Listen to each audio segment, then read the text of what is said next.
मनाने के लिए आज इस स्कूल प्रांगण में अपना अमूल्य समय प्रदान किए हैं। तो मैं आज के इस 78वां स्वतंत्रता दिवस की राष्ट्रीय महापर्व के कार्यक्रम पर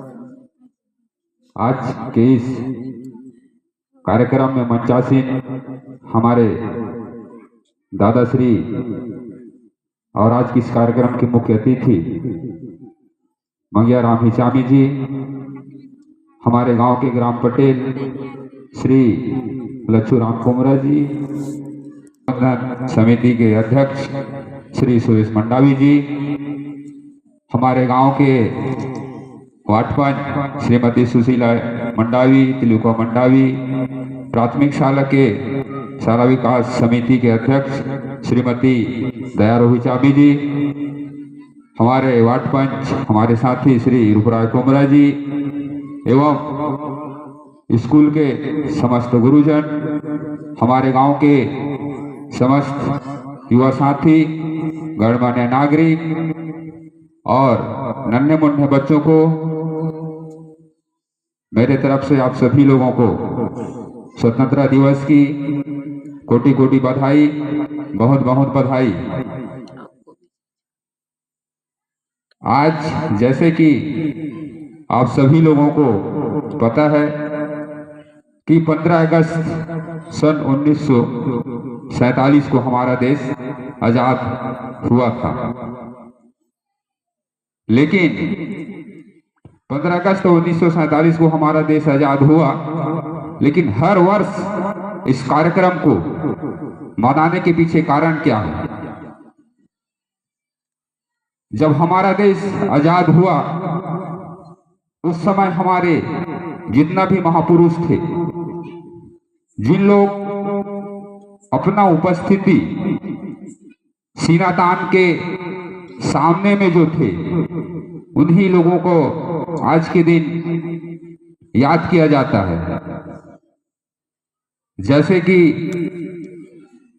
सुभाष चंद्र बोस, खुदीराम बोस, भगत सिंह, लेकिन उन लोगों के ऐसे साथी जो कि आज इतिहास के पन्नों पर नहीं है। मैं चाहूंगा जिन लोगों का नाम भी इतिहास के पन्नों पर नहीं है और जिन लोग ने अपने जीवन को बलिदान तो दिए, लेकिन उन लोगों का नाम आज तक इतिहास में दर्ज नहीं हुआ, तो उन सभी वीर जवान साथियों को भी, शहीदों को मैं नमन करते हुए आज का जो मेरे मन में एक विचार है जिस पर मैं अपना पक्ष रखना चाहूंगा, अपना विचार व्यक्त करना चाहूंगा। और जैसे कि मेरा जो विचार होता है वो सिर्फ मानव जीवन में शिक्षा क्यों जरूरी है, एक मनुष्य को शिक्षा ग्रहण करना क्यों जरूरी है, तो इसी विषय पर मैं आप सभी लोगों का 5 मिनट का समय लेना चाहूंगा।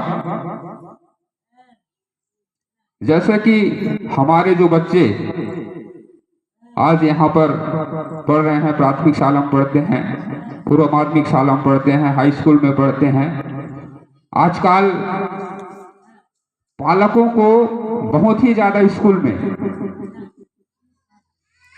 सम्मेलन के तहत या फिर मीटिंग के तहत बुलाया जाता है। इसके पीछे कारण क्या है? बुलाते हैं बच्चे लोग घर में, अपने पालक को, अपने माता पिता को निमंत्रण देते हैं कि आप लोगों को स्कूल में मीटिंग के लिए बुलाया गया है। तो हम इनको भी लगता है कि भाई बार बार क्यों बुलाया जाता है, तो इसके पीछे बहुत ही महत्वपूर्ण कारण है। शायद हम लोग उस चीज को समझ नहीं पाते हैं, लेकिन जो समझते हैं उन लोग इसको सोच समझ करके बनाते हैं। अभी 6 तारीख को कोकपुर में मेगा पालक और शिक्षक का मेगा सेमिनार हुआ था, जिसमें जो संकुल स्तर के जितने भी पालक और शिक्षक थे सब लोग अपना उपस्थिति दिए थे। उसी प्रकार से हर गांव के जो स्कूल होता है वहां पर भी होता है। इसका मतलब ये है कि पालक और शिक्षक और बालक के बीच एक सामंजस्य स्थापित होकर के रहे, मतलब एक मिलजुल कर मेल मिलाप करके, मतलब एक दूसरे के जो कारण होते हैं, समस्या होते हैं, उनको समझने का एक प्रयास होता है।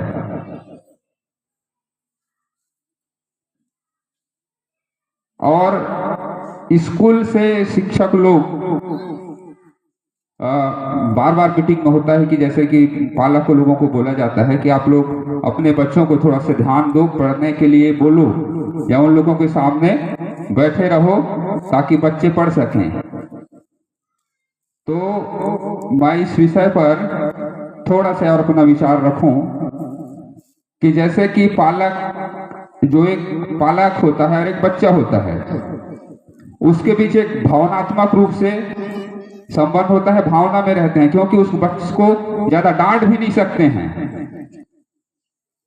और बच्चा अपने पालक को डरेगा नहीं, जैसे वो कहावत है ना, घर की मुर्गी दाल बराबर। बच्चे अपने पालक को डरते नहीं हैं। अगर पालक बच्चे को ज्यादा डांट दिया तो कहीं बच्चा रो दिया तो भी मुश्किल है, क्योंकि वहां एक दूसरे के बीच एक भावना होता है, एक लाड प्यार होता है। तो जहां तक मैं समझता हूं, जो बच्चे हमारे हैं वो स्कूल का जो अनुशासन होता है, जो स्कूल में जो डर की भावना होता है और शिक्षक और एक विद्यार्थी के बीच जो संबंध होता है, उसमें कहीं ज्यादा बच्चे लोग सीखते हैं। एक सर ने एक दिन मुझे बताया था कि किसी कारणवश एक बच्चे को थोड़ा सा डांट दिए तो उसका पालक आगे स्कूल में बोल रहे थे।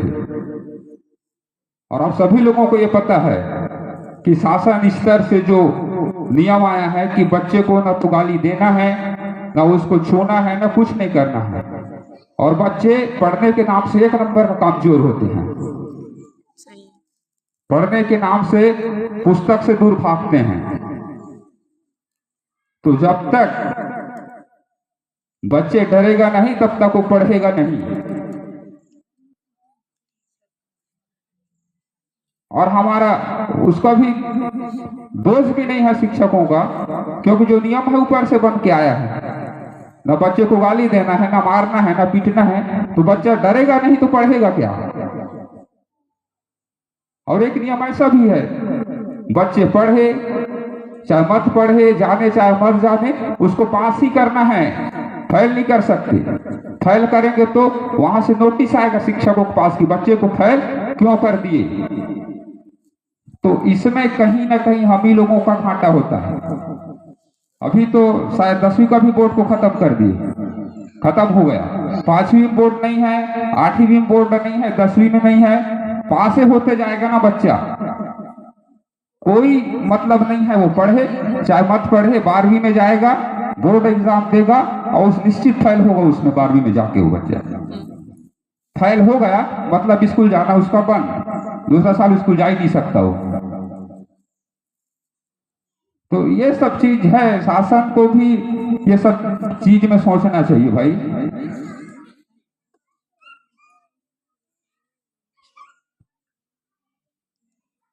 और कहने को तो बहुत सारा था मेरे पास, लेकिन समय का अभाव को देखते हुए आप सभी लोगों ने मुझे सुना, इसके लिए आपको बहुत